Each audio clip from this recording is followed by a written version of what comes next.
What's up everybody, welcome back to the vlog. My name is Filip Latocha, and today we are going to be talking about my first impressions on the Nike ZoomX Invincible.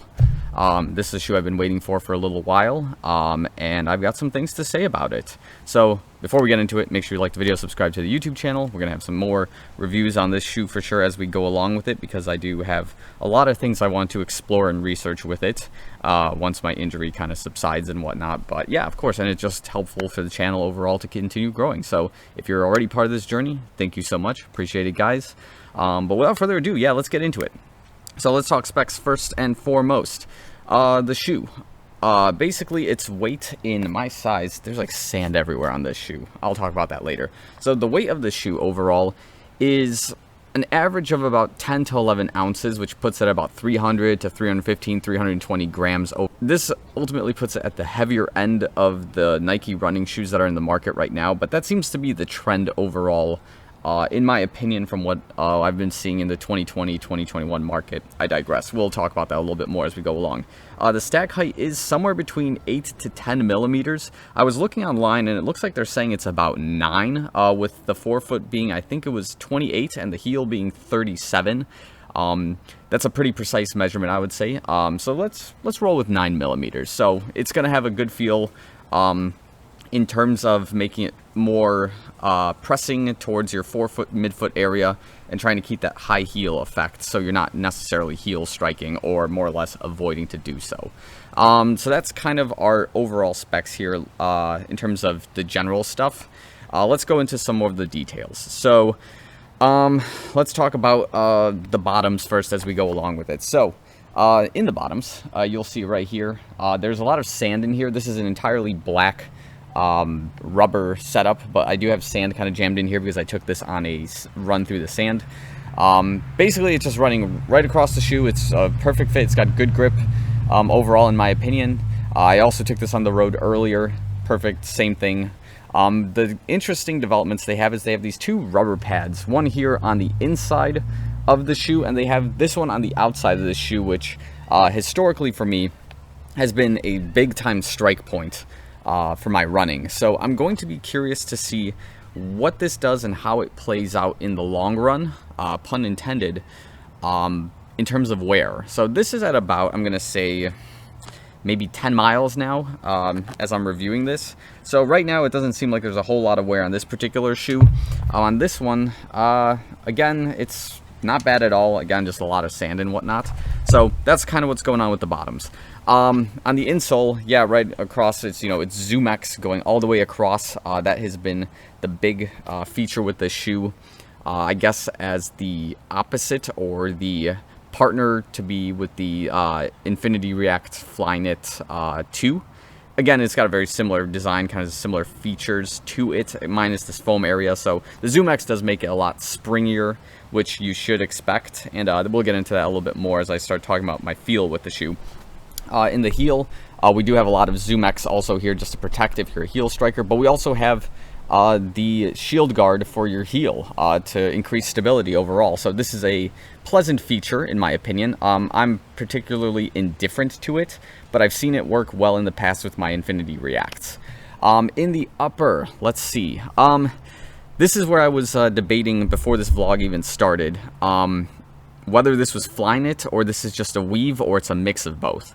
I think, in my opinion, this resembles a lot of the Infinity React Flyknit 2's upper, where it's not the old school Flyknit. It's a much denser Flyknit cover, and it gets into the point where it looks more like the Tempo, not the Tempo, it looks more like the Pegasus Turbo weave for the shoe. And I guess that's kind of what it's rolling with. I'm going to try to stay away from it being Flyknit overall because it doesn't totally resemble it. But it is some kind of fusion between Flyknit and the weaved upper. Also, it's got some reflectors and some design features here on the sides of the shoe, here in the forefoot area. And let's talk about the shoelace toe box stuff here. Toe box, again, is pretty well reinforced, similar to the Infinity React Flyknit 2. No issues with that whatsoever. The shoe is pretty true fit. It doesn't feel wide on my foot, at least. I think it's very comfortable in that sense. The shoelaces are not pushed to the outside of the shoe, which is, again, very interesting, kind of different once you've been running in those shoes for, you know, 2+ years. Now, once we get into this collar area, the tongue of the shoe is pretty tight in there. It's not, you know, pushed to the side either with the shoelaces, and it's got a really good fit, in my opinion. The shoelaces, in my opinion, are a little bit short, and maybe that's just a feature I gotta kind of work out of as we go along. But when I tie the shoes, I don't really have enough lace to double knot them, which I guess isn't a big deal because it isn't really untying necessarily with the standard shoelace when I'm just doing a single knot. So that's going to be an interesting feature to follow along.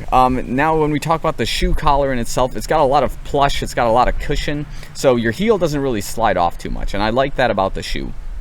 So once you're locked into the shoe, there's not a whole lot of heel slip when you take turns and things like that. And there's a lot of plush on the outside too, I think, just for a design feature. But you definitely have a good heel lock in this shoe, and especially with the back heel plate here, I don't think you should be experiencing a lot of slip. That's just my opinion, and that's just kind of what I've been experiencing overall. Okay, so let's talk about what's good and what's bad. First things first, the good stuff is on the roads, this shoe has a lot of spring and there's a lot of power output for its weight. So that being said, the shoe, despite being 10 ounces to 11 ounces, maybe even a little bit more than that, depending on the size, it doesn't feel nearly as heavy as the weight suggests. This is basically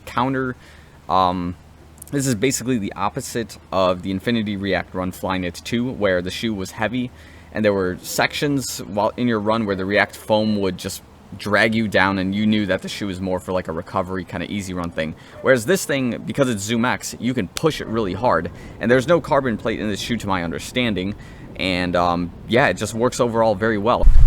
Okay, so let's talk about the good and bad about this shoe. So what I really like about this shoe is that it feels like a really good replacement for the Pegasus Turbo 2. And I know a lot of people who have watched some of my videos are a huge fan of this shoe and are really sad to see it basically reach the end of its line. But this, I think, is a great replacement for that particular shoe. Even though that one is running a layer of ZoomX and React in, you know, whatever order it is. But this is resembling its feel, to me at least. And in addition to that, while you're running with it, the only difference between that and like the Peg Turbo 2 is the stability on this shoe is kind of rough. But it's, again, if you're running kind of fast, you're not going to have a whole lot of stability to begin with. If you're going nice and easy, the stability issue isn't really a big deal. I think a lot of the question with the stability comes to the point of how tall the ZoomX foam is on the shoe. It's not really low to the ground. It just got a lot of cushion, so, you know, you reduce injury and all that. So that's just something to be aware of. That's very springy. It's very kind of all over the place, but that's not a huge negative on my front. I think a lot of people might disagree with me though on that end. What else was good about this shoe? I mean, so far, like, you know, the lockdown is excellent on the shoe. I think it met the hype in terms of speed and direction for faster trainers that I've been looking for. So again, I'm going to continue following this shoe with great interest. I'm going to continue training in it just to see, you know, if the hype was worth it for this particular shoe. The only con that I probably have right now is more of an inquiry as to the bottoms with this rubber section. And yeah, I'm afraid that my running style is going to shred this thing very quickly, and I'm going to lose a lot of grip on this shoe way faster than I'm ready to. So that being said, again, I have to follow and watch this as long as I can. It's not extra reinforced. It looks like it's just reinforced less, as a matter of fact. And yeah, I don't know. We're going to see how that plays out in the long run. But again, the bottoms, this is something I'm always very conscious of in terms of wear, because I want the shoe to last for as long as possible. But with my interesting stride, I have a tendency of destroying shoes fairly quickly. Are there any other cons with this shoe? I don't think so. I had a few questions on my Strava, though, about this shoe. I think I can try to answer them. Let me just pull up my Strava questions on here. Okay, so one of the questions I had was from someone that I was actually racing with just the past weekend. The question was, are they hot? The upper looks like a winter coat. So this is something I've never really paid attention to with these particular, you know, just any running shoe for that matters, whether the shoe is hot or cold. It only matters, like, in sub-zero temperatures for me, then I'm like aware of like a Pegasus Turbo Shield or something like that for that particular run, versus like, I don't know, like a Next Percent, for example, with like Flyknit. In this case, like the shoe feels fine. Like it doesn't feel like my feet are burning in this shoe whatsoever. The upper just feels breathable. It feels okay. I don't know. I'm just not super conscious of my foot temperature or my feet's temperature while I'm running.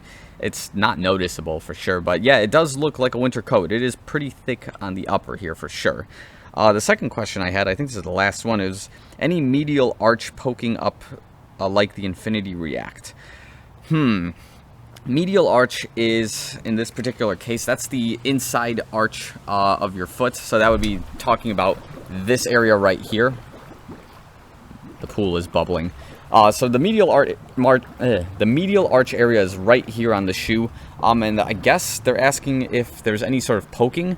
I have not noticed any poking, that's for sure. It feels comfortable. It feels good in that particular area. I guess like everyone's running style could probably poke a different thing out of this shoe as they go along. I don't feel any poking on that end whatsoever. So yeah, it is interesting though. I will pay attention to it to see if it's kind of digging in there. But yeah, the arch in the shoe doesn't feel very narrow. It doesn't feel like the Alpha Fly, which like basically cut into my callus and like opened up my foot in a weird way. But no, this one, I don't think so. Yeah, I think those are the only major questions I had with the shoe. So yeah, overall, I like the feel of the shoe so far, first impressions. I think it will be an awesome replacement for my Pegasus Turbo 2s when their lifespan is up. It does have a lot of spring, great power to weight ratio while you're running, and you don't really feel exhausted in the shoe overall. The only con that I am worried about right now is the lifespan of the bottoms with this green rubber. This one in the heel I don't really care about, but like this one on the outside of both shoes is something I will be watching with interest, more or less. And then, of course, stability, not an issue for me, but if you're concerned about the stability of the shoe, this one is very unstable because of how high the ZoomX foam is on this particular shoe. Because, yeah, it definitely has a huge heel and a lot of foam to work with. So that's my overall summary with this. If you have any other questions, you know, just comment down on the channel below, or on this video, more or less, and I will try to answer them as I go along. I think I'll do my next review 50 to 100 miles, depending on what kind of developments we have with it. But yeah, I think that's all I've got for now. So thanks again for watching this video. I'll see you guys real soon.